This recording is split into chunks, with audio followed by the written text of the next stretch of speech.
Warning.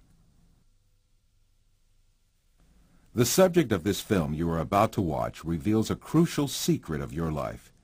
You should watch it very attentively, for it concerns a subject that is liable to make fundamental changes in your outlook on the material world. The content of this film is not just a different approach or a philosophical thought. It is a fact which is also proven by science today.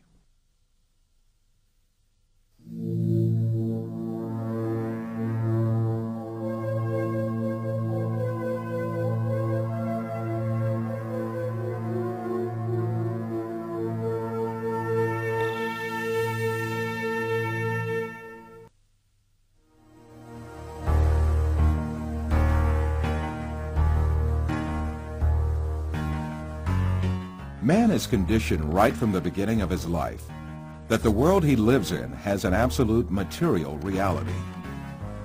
So he grows up under the effect of this conditioning and builds his entire life on this viewpoint.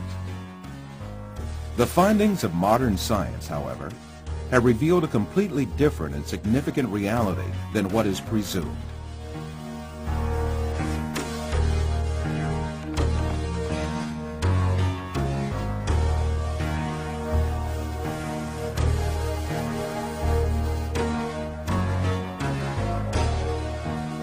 All the information that we have about the external world is conveyed to us by our five senses. The world we know of consists of what our eyes see, our ears hear, our noses smell, our tongues taste, and our hands feel.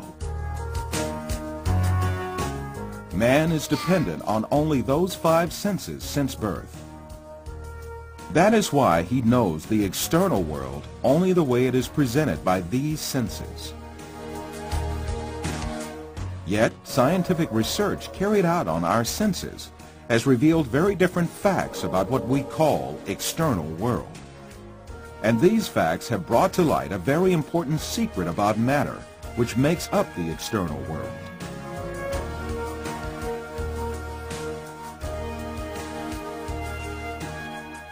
Contemporary thinker Frederick Bester explains the point that science has reached on this subject.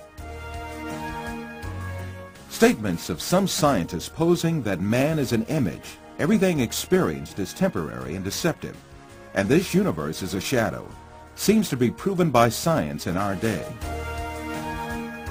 In order to better grasp this secret behind matter, let us be reminded of our information about our sense of sight, which provides us with the most extensive information about the external world.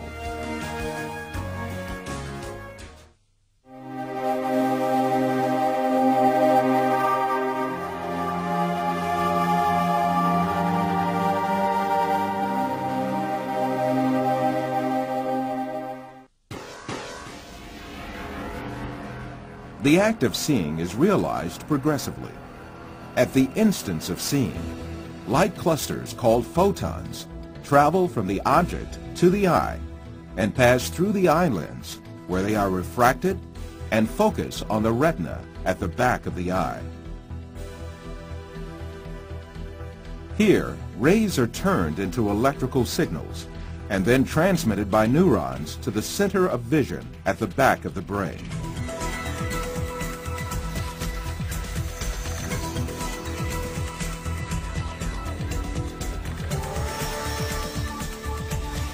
The act of seeing actually takes place in this center in the brain.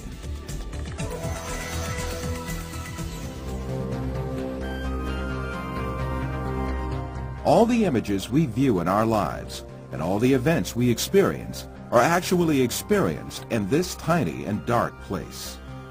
Both the film you are now watching and the boundless landscape you see when you gaze at the horizon actually fit into this place of a few cubic centimeters.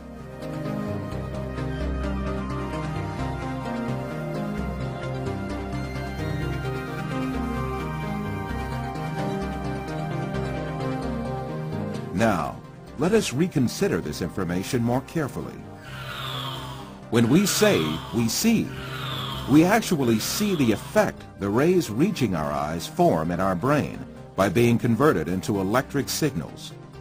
When we say we see, we actually observe the electrical signals in our brain.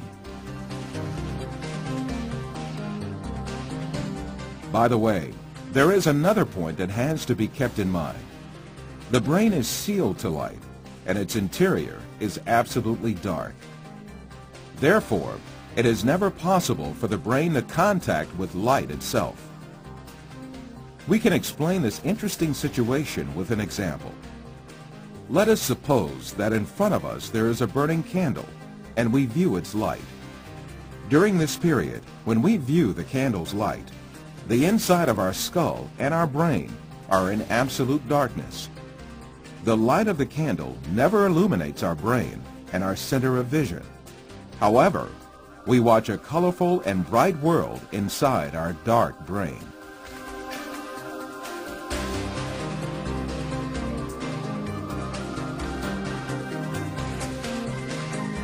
The same situation applies to all our other senses. Sound, touch, taste, and smell are all perceived in the brain as electrical signals.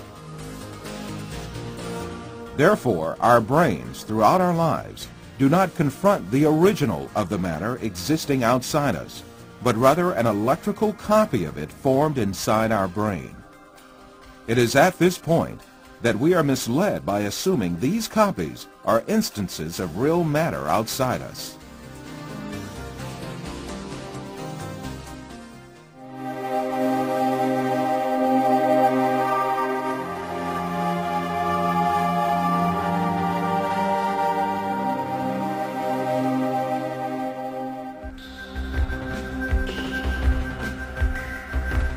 These physical facts make us come to an indisputable conclusion. Everything we see, touch, hear, and perceive is matter. The world, or the universe, is only electrical signals in our brain.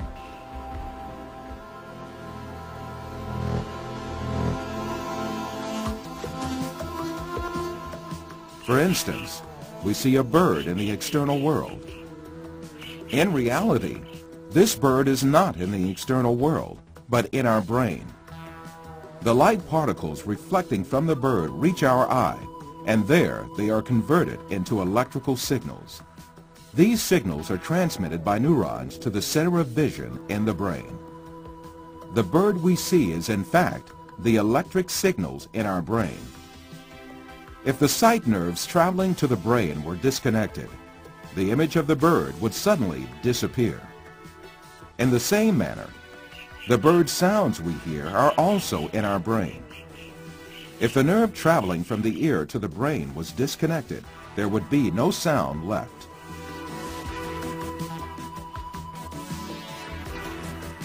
Put simply, the bird, the shape of which we see, and the sound of which we hear, is nothing but the brain's interpretation of electrical signals.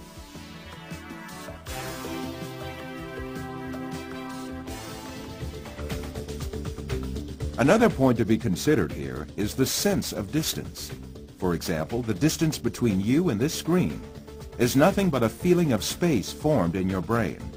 Also, objects that seem to be very distant in one person's view are actually images clustered at one spot in the brain.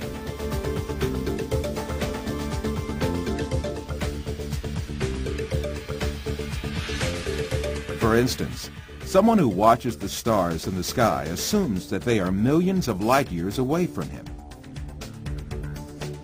Yet the stars are right inside himself and the center of vision of his brain.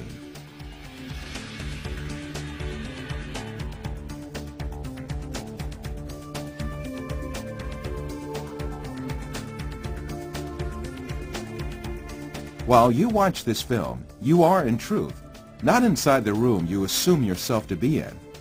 On the contrary, the room is inside you. Your seeing your body makes you think that you are inside of it. However, you must remember that your body too is an image formed inside your brain. So far, we have been speaking repeatedly of an external world and a world of perceptions formed in our brain, the latter of which is what we see. However, Since we can never actually reach the external world, how can we be sure that such a world really exists? Definitely we cannot. The only reality we cope with is the world of perceptions we live within our minds.